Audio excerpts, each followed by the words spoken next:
নমস্কার বন্ধুরা, আমি চৈতালি আবার এসে গেছি আমার রান্নাঘরে নতুন একটা রেসিপি নিয়ে। আজকে রান্না করব এই যে চিংড়ি মালাই। চিংড়ি মালাইয়ের জন্য আমি চিংড়ি মাছ নিয়েছি, এখানে লবণ হলুদ নিয়ে নিয়েছি মাছের মধ্যে।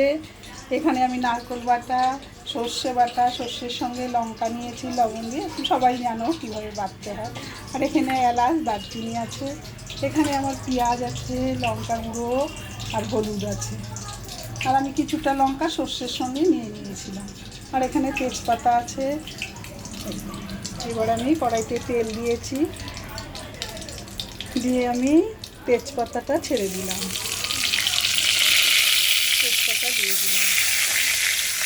এবারে কালো জিরে সম্বার দিয়ে দিলাম। এই পেঁয়াজ লঙ্কা হলুদ একসঙ্গে আমি ভেজে নিব তেলের উপরে।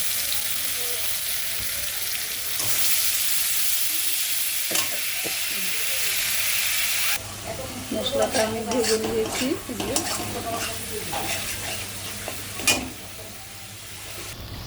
এখন আমি এই যে লবণ দিয়ে দিব, লবণ দিয়েছি মাছে, এখানে অল্প লাগবে তো অল্পই দিলাম, লবণ দিয়ে দিলাম একটু, অল্প লবণ দিয়ে দিলাম। মশলাটা আমার ভাজা ভাজা হয়ে গেছে, এখন আমি গ্যাসটা অফ করে দিব।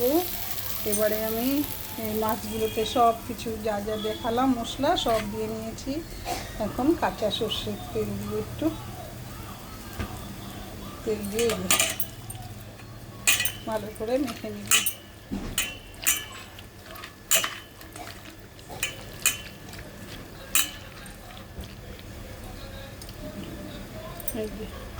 এখন প্রেসারে আমি এই যে গরম জল দিয়েছি, ওর মধ্যে আমি এই যে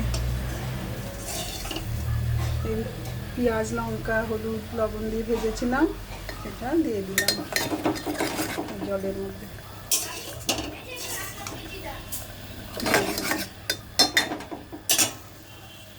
এখন আমি মাছগুলো সহ ছেড়ে দিলাম।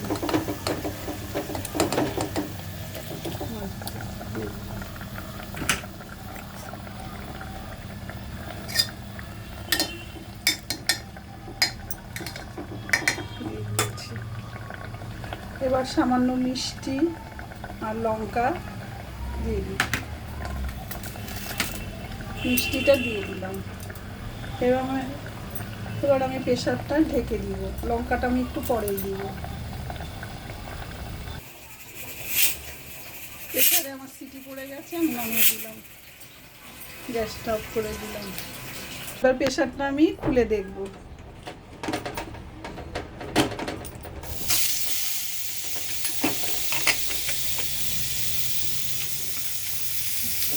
প্রেসারটা খুলে দিয়েছি। এবার আমি এই কাঁচা লঙ্কাগুলো, লাল লঙ্কা সবুজ লঙ্কা দিয়ে দিলাম।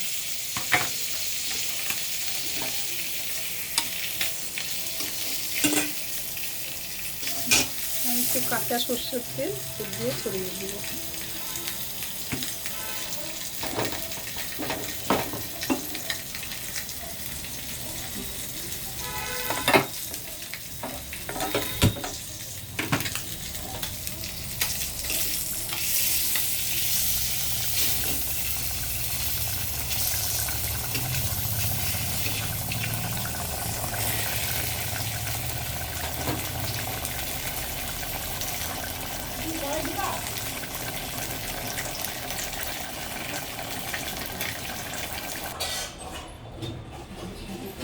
তোমাদের যদি আমার রান্নাটা ভালো লেগে থাকে তাহলে লাইক শেয়ার সাবস্ক্রাইব করে দিও, আমার পাশে থেকো।